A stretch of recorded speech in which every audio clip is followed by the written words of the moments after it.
కోసమే వేచి ఉన్న రేయిలా వేయి కళ్ళతోటి ఎదురు చూడనా వానజల్లు కోసమే వేచి ఉన్న పైరులా గంపెడంత ఆశతోటి చూడనా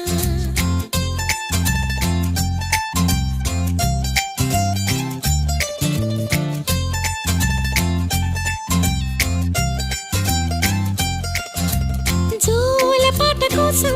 ఉయ్యాలలోన చంటి పాపలాగా కోడి కూత కోసం తెల్లారు జాము పల్లెటూరిలాగా ఆగనే లేనుగా చెప్పవా నేరుగా గుండెలో ఉన్న మాట ఏ ఒకటి రెండు మూడు అంటూ అరే ఒక్కో క్షణాన్ని నేను